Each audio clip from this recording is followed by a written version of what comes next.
Welcome back, YouTube, to another episode of Training the Carnivore here at WILDMAN Lifts. I'm your host, WILDMAN.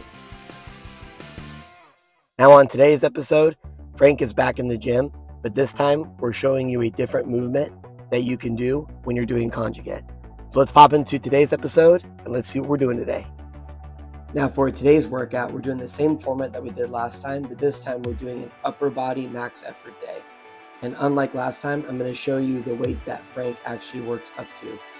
So he's going to start off with this weight, and he's going to be working up to a 3-rep max. And this is called a pin press. And you can see from this angle, those pins are set right about his chin level. This is just to really increase that lockout effort that usually people fail when they're trying to do a push press. He's also not using his legs. And this was his top set for the day, which is going to be 135 pounds for 3 pin press pushes. And he's not using his legs. He's making sure that he's getting nice and tight, and he's basically starting from a dead stop, really trying to work out that lockout power. And again, you're able to overload this in a much safer fashion than without the pins. Now, just like last time, we're going to be taking a percentage of his 3-rep max, and we're dialing it back, and we're going to be doing 3 sets of 8 repetitions, doing the exact same movement, which is going to be the pin press. So Frank is going to be working on the strict press for his shoulders, because we kind of found out that his shoulders, of all the barbell movements that he's doing, shoulder pressing is his weakest movement. So the idea is, as with Conjugate, is if you're doing a variation of the strict press, where in this case, we're making it a lot easier by placing it on those pins at chin level, but we're overloading that movement from the chin to lockout, which is really going to increase his shoulder strength and his tricep strength.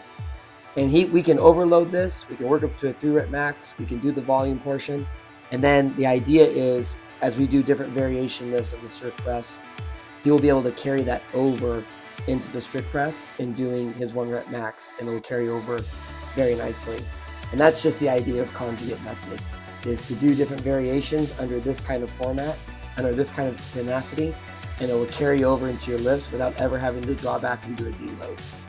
And for the dynamic effort movement, we're doing the bench press. And again, we're taking like 40% of his 1-rep max on the bench press, which is going to be 115 pounds.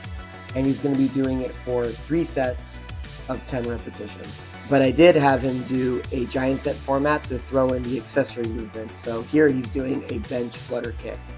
It just really works your lower abdomen and makes sure that your hips and your legs are also getting a decent workout as well. So it's kind of nice to just do the bench press and then you immediately just jump into this movement. And then I had him doing the assault bike as well. Just make sure he's getting enough blood flow, enough conditioning, and to raise his heart rate. That way, as he's doing weight he knows he can lift, because we know for a fact Frank can do 3 sets of 10 with 115 pounds. That's not the problem. The idea is he just did a push press for a 3-rep max, dialed it back and did 3 sets of volume, and now we're switching the movement to the bench press, and he's just trying to move as fast as he can by practicing his technique, his leg drive, while also doing some ab work and some cardiovascular work as well. That way he's getting a lot done in the gym in a very short amount of time. And I always like the assault bike because that will always raise your heart rate. Try it if you haven't tried it.